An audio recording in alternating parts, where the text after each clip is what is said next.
Hola, mi nombre es Erika Lincango, soy quitucara de Quito, Ecuador, quichua zambiseña, periodista indígena migrante, y les invitamos a que sigan escuchando Marquemos un Norte.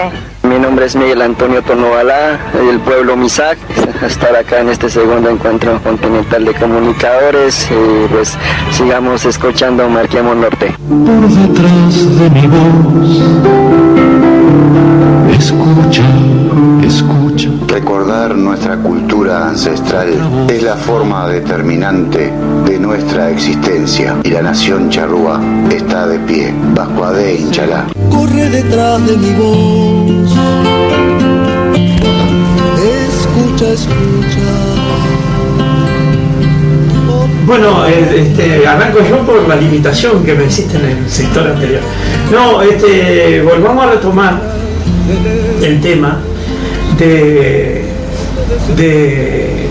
del indigenismo, que a mí los conceptos que Martín dio sobre el indigenismo no me quedaron claros. Y no me quedaron claros por una cuestión de que yo no tenía que el indigenismo era toda aquella persona que apoyaba al indígena o a los sistemas indígenas. O sea, podría ser un militar que lo mandan a reprimir y termina viendo las formas de vida y dándose cuenta que los indígenas son víctimas y no victimarios como el Estado los pone muchas veces, que ha pasado. Ha pasado en Brasil, ha pasado en Argentina, ha pasado en Estados Unidos, gente que fue mandada a reprimir y terminó volcándose hacia el indígena. Entonces yo pensaba que, como decías tú, las dos Cristinas, que son gente que está a favor de los movimientos nuestros, yo pensaba que era gente que estaba a favor del movimiento indígena, pero en realidad tenés razón, el indigenismo puede ser a favor o en contra, es una política en contra o a favor del indígena y es indigenismo. O que pretendía, bueno, hoy en día el concepto de indigenismo que se maneja hoy en día es lo que tú dices. Pero un poco viendo la evolución, en realidad es aquella persona o aquella política que obviamente involucra a personas que pretende ayudar al indígena. ¿Qué pasa? Que en los años 30, 40, las supuestas ayudas hacia los indígenas en realidad eran muchas veces terriblemente destructivas para su propia cultura, las supuestas ayudas. O sea, por ejemplo, el caso emblemático del gobierno de Cárdenas en México. No hubo nadie que distribuyera tanto la tierra en la historia de México como Cárdenas. Nadie. Hizo casi una reforma agraria. Ahora, prohibió la lengua, y es por eso que hoy en día más de la mitad de los indígenas en México no hablan lengua indígena, hablan español, ni hablar del inglés que se está colando.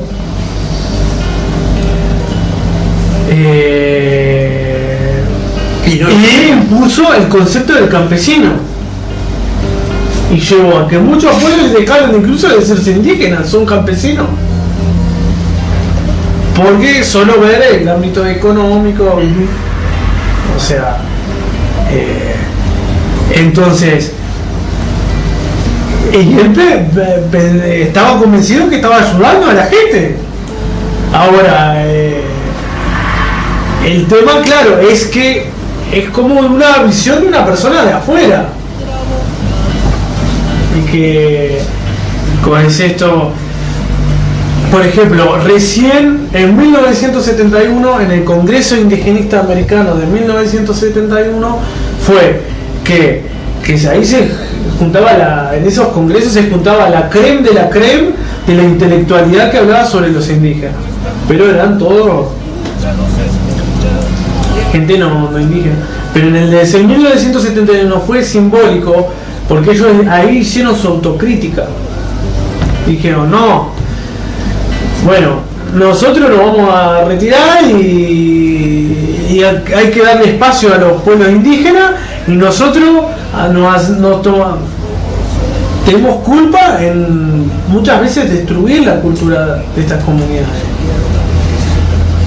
Los tres responsables aparecen en la resolución de ese congreso: el Estado, las misiones religiosas y los propios antropólogos e intelectuales.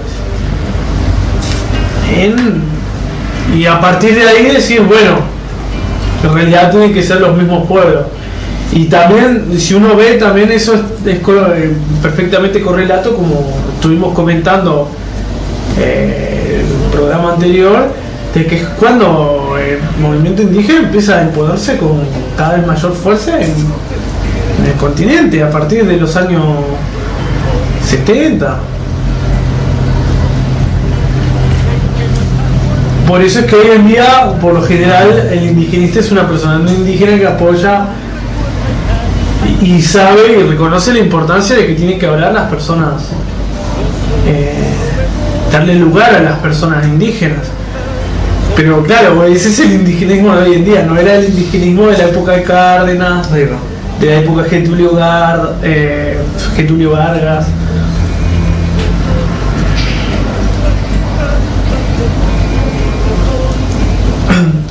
Que obviamente que con esto también el tema, bueno, el tema del indigenismo también hay como un relacionamiento entre el movimiento indígena y el indigenismo por los temas en común, y porque, por ejemplo, en muchos casos los indigenistas tienen herramientas que no tienen los indígenas. Por ejemplo, el poder que tiene una academia, o el poder que tiene un medio de comunicación importante. Por ejemplo, nosotros hoy en día podríamos decir perfectamente que Nicolás Guigú es un indigenista.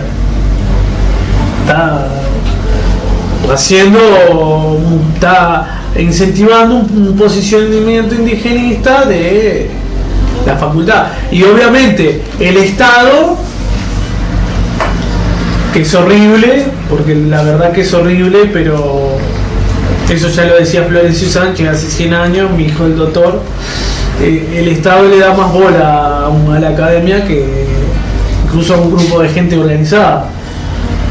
Pero como lo dice el licenciado, bueno, el licenciado es el licenciado. Bueno, yo quiero resaltar algo. Muchas veces se dice, vamos a cuidar la tierra, vamos a cuidar la Pachamama. Con no agredirla alcanza. No hay que cuidarla. Con no agredirla alcanza. Creo que en este tema va la misma idea y filosofía de vida. Yo no quiero a nadie, ni el Estado, ni particular, ni los académicos, que nos ayuden, sinceramente. Yo quiero que se respeten nuestros derechos como pueblos indígenas, y acá me voy a todos los hermanos del continente, y bueno, exijo que se respeten nuestros derechos. ¿Qué me vienen con ayuda? Con organismos que trabajen por los derechos indígenas. No, respeten nuestros derechos. Evidentemente, si se va a encargar un organismo del Estado o una ONG o cualquier formato que le quieras poner, va a tener la visión occidental, ¿tá? Y va a pasar por arriba algún derecho, parte de nuestra cultura, ¿tá? Como vos decías, bueno, en México hubo una intención bárbara, pero no, el idioma ustedes no lo hablan más. Pavada de violación a los derechos humanos, ¿tá? A violentar nuestra propia cultura. Entonces no, señores, ustedes no se tienen que encargar. La única parte que tienen en cómo se vive hoy en este mundo es que se cumplan los derechos de todos. Entre esos todos estamos nosotros, ¿tá? Si estamos nosotros, bueno, que se cumplan nuestros derechos. Todos, derecho al territorio, derecho a la comunicación, derecho a nuestra cultura, a nuestro idioma, y ahí entra el tema de vuelta a reparación, ¿tá? Si hay responsabilidad del Estado, que hoy la lengua charrúa tengamos entre 70 y 100 palabras y no el idioma como corresponde, fue una violencia del Estado, y bueno, tiene que reparar eso. Ahí tiene que intervenir, brindar los medios y colaborar, no hacer lo hacemos nosotros para que recuperemos nuestro idioma. Hay muchas cosas por hacer. Por ejemplo, tenemos en Entre Ríos que se está enseñando el idioma chaná, ¿no? Yo quiero que el Estado repare, ¿tá?, a algunos de nuestros hermanos.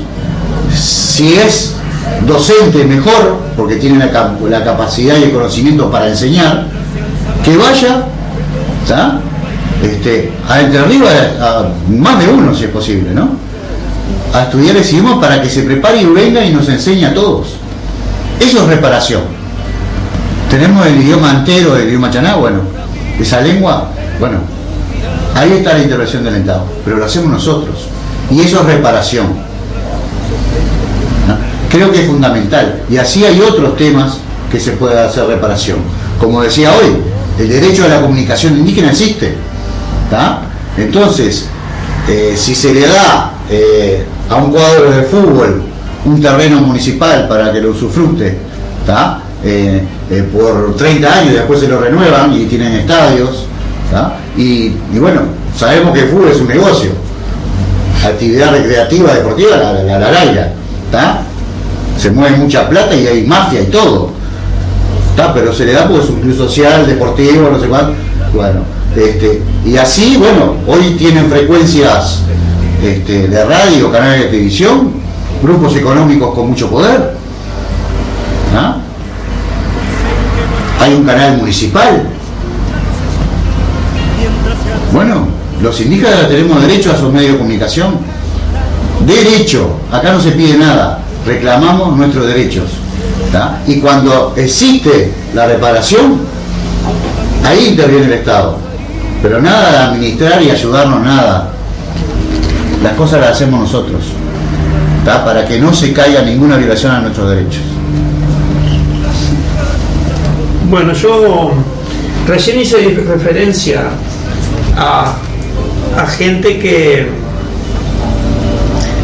que fue mandada a apalear y terminó defendiendo. Entonces yo voy a hacer dos breves reseñas de eso.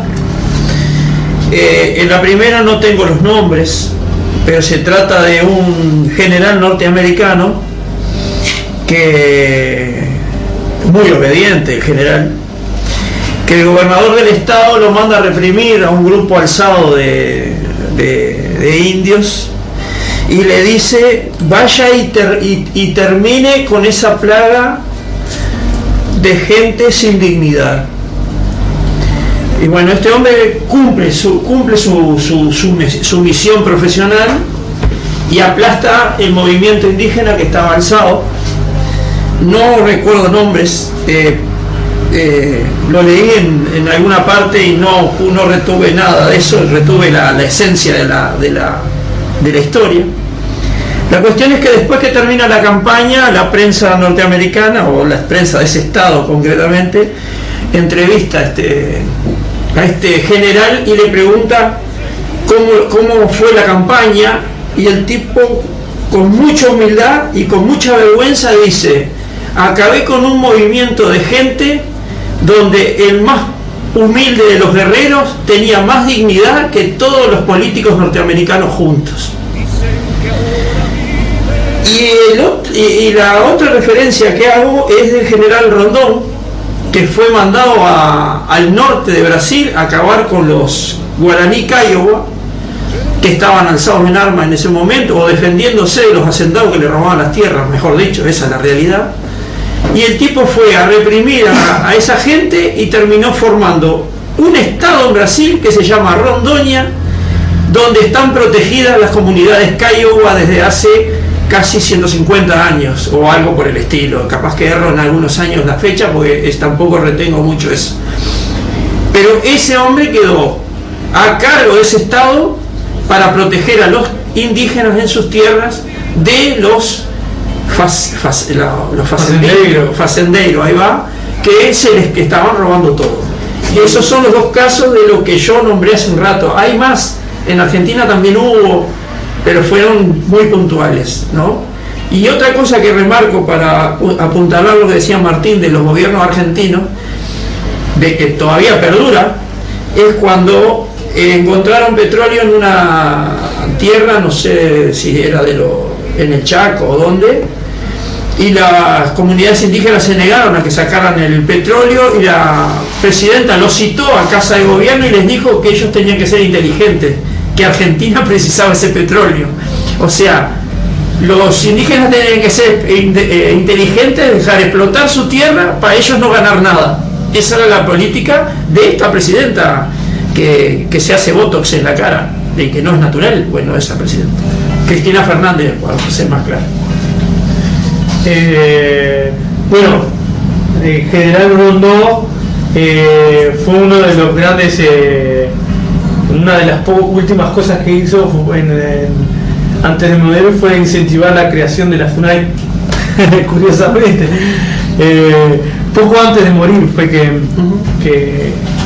un poco gracias a la labor pero yo creo que también nos sirve mucho para reflexionar un poco, plantear el tema del indigenismo, dos temas. Primero, el tema de la etnicidad, del marcador étnico, que la gente no meta todo en una misma bolsa, porque yo a veces he visto que a veces nos meten en la misma bolsa a nosotros, los libros de Gonzalo Abella, a Korch y Spangenberg, con mucho respeto a Gonzalo Abella, a Korch, Spangenberg, pero no es lo mismo. O sea, son personas que difunden la causa y que hacen militancia, pero ellos no se identifican como indígena, ni, bueno, capaz que no lo conozco personalmente, capaz que tendrá costumbres incorporar en su vida diaria, costumbres indígenas, pero Gonzalo Abella no, y está perfecto, no tiene por qué. Digo, acá no vamos a imponer nada a nadie, la idea no es eso, la idea nada más es que se nos respete, pero también que la gente aprenda a discernir, y después también un poco, entre líneas, un poco también el tema de la reflexión sobre el tema del Estado, y más que nada el Estado de bienestar, que es una forma de Estado, que es el de las políticas públicas, el de la nacionalización, pero obviamente no es un Estado revolucionario. Del capitalismo no salimos, pero bueno, es el que hace las políticas públicas y bueno, toda esa cuestión. El vallismo, en términos criollos.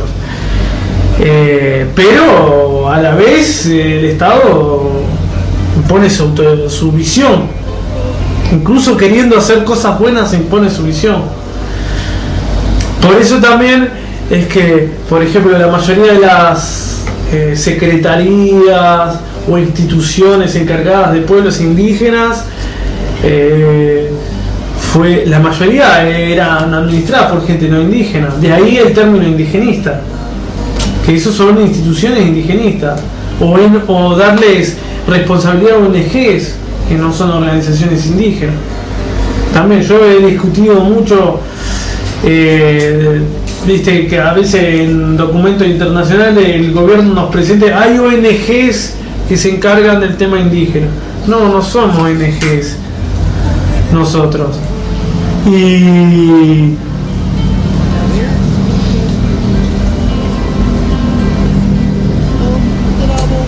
bueno, el tema de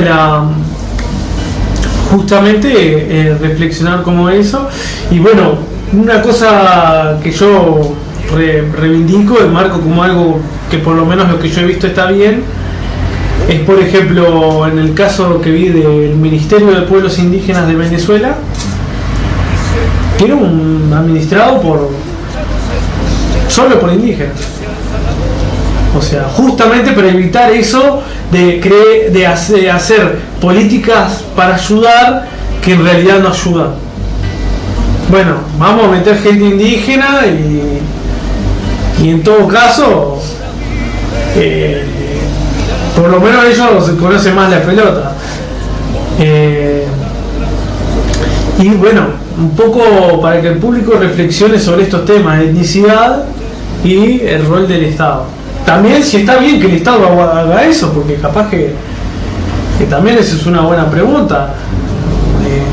¿Está bien que el Estado haga eso? Sí, yo para rematar el tema y vamos a pasar al siguiente espacio, repito, el Estado que asegure que se cumplen los derechos de todos, inclusive los nuestros, de los pueblos originarios. Eso es lo único que se tiene que encargar el Estado. Lo otro, si tenemos asegurados nuestros derechos, nos encargamos nosotros. Si hay que hacer una organización, nos encargamos nosotros. Si es necesario reparación, ahí participa el Estado en la reparación. Pero no. Hay países que hay universidad indígena. Venezuela es uno, Colombia es otro. Tiene que ser administrada y dirigida por indígenas. Si no, no tiene sentido. Sino que se cae en errores, se cae en violaciones de derechos humanos, que se encargue el Estado de hoy, porque vivimos en este sistema, de asegurarnos nuestros derechos. Después de lo demás nos encargamos nosotros. Mi nombre es José Joaquín Tombé, soy el gobernador del resguardo indígena Misac de San Antonio, municipio de Morales, departamento del Cauca, Colombia. Y pues estamos haciendo la invitación para que sigamos escuchando Marquemos un Norte. Hola, soy Oscar Gómez de Uramba TV, porque no todo está dicho, y están cordialmente invitados a que escuchen Marquemos un Norte.